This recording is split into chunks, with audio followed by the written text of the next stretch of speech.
So mac and cheese isn't really expensive when you go to the store, but it sucks. But when you go to a restaurant, when it's great, it's this much for one bowl, when you could be making it at home just as fancy for this price right here. That is but cheaper.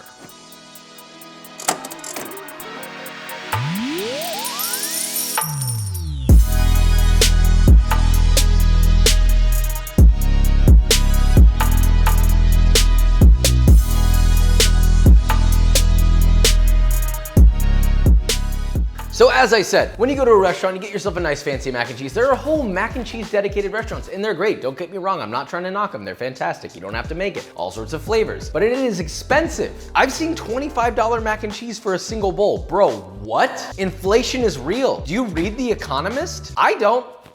But what I do want you to know, this entire pasta dish, this entire macaroni dish can be just as fancy, just as cheesy, just as good, have that baked quality that everybody knows and loves, just a small price. Don't you wanna save money? I'm assuming you do because you're on this series, or maybe you just watch. Hey, thanks for the dedication, okay?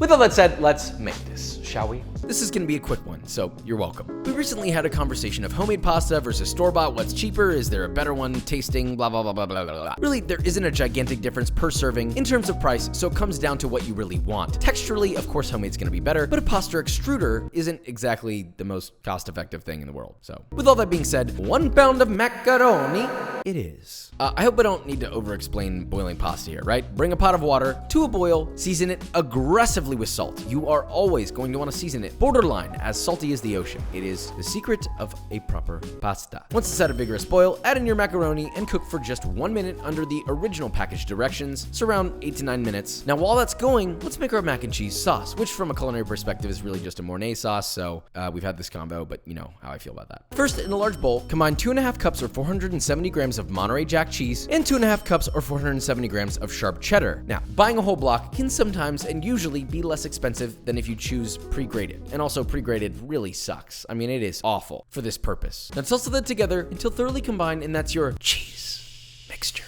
Next, in a large pot, add half a cup or 112 grams of unsalted butter, heat that over medium heat, and once all that butt is hot and melted, whisk in half a cup or 75 grams of all-purpose flour. Let that cook for 1 minute, stirring often, then gradually stream and whisk in 3 cups or 700 milliliters of whole milk, and 1 cup or 240 milliliters of heavy cream. Whisk that together, and as soon as that is hot, add in 1.5 cups of your cheese, whisk that in until melted, then once, melted, add in another 1.5 cups of your cheese, whisk that in until melted and hot, and that's your Mornay sauce. So silky and cheesy, it's as if the drapes of cheesy Valhalla are glazing the very earth that we stand upon. Then just season that to taste with salt. Optionally, you can add some fresh grated nutmeg, but that is completely optional and not necessary. So I'm not adding it to the price, all right? I'm not. Anyway, drain your macaroni, place that hot mac into your cheese sauce, and fold together until thoroughly combined and just lovely. Please coat this thoroughly. You know how I feel about having to talk about bald spots on chicken. Please, please. Anyway, get yourself a 9x13 baking dish, grease it lightly, add in half of your mac, followed by half of your remaining cheese, then the other half of your macaroni. Then optionally toss the remaining cheese before you top it with 2 teaspoons or 5 grams of fresh thyme leaves till thoroughly combined, and then finally add all of that to the top layer of your mac and cheese.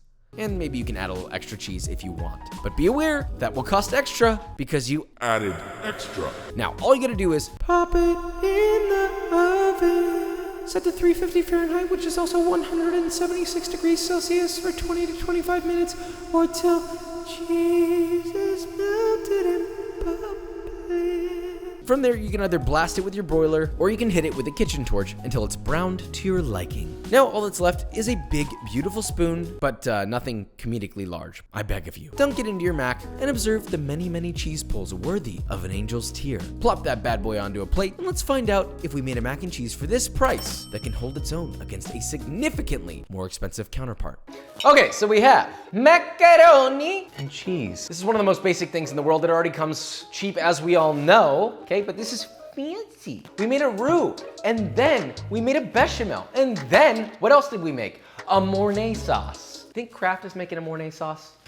Oh. See, there's another trait about mac and cheese before I even eat it, and it's this. By the way, all I did was this. I just picked it up and it was just like, there's so many layers and experiences of cheese in this. For this price per person, that's better than any store-bought box mac and cheese you're gonna get. You got multiple layers of texture. You have a little bit of chew from the cheese in the middle, the stretch, the crunch of the caramelized cheese on top, or bruleed, I should say. And of course, the macaroni is cooked perfectly. It has the right texture. You could replace the macaroni with any other pasta that you want, but this is obviously the cheapest option. If you want to raise the price slightly, but also have a different eating experience, you could use something like this, okay? But the choice is always yours. The only thing I want you to consider, kind of regret doing that, I wanted to eat that. The only thing I want you to consider is just making your own gosh darn mac and cheese. Of course, this is a pretty common, typical recipe. I just want you to wake up to the reality of it all, okay? You want to know what else is full of cheese-pulled dreams and perfectly al dente pasta? B-roll.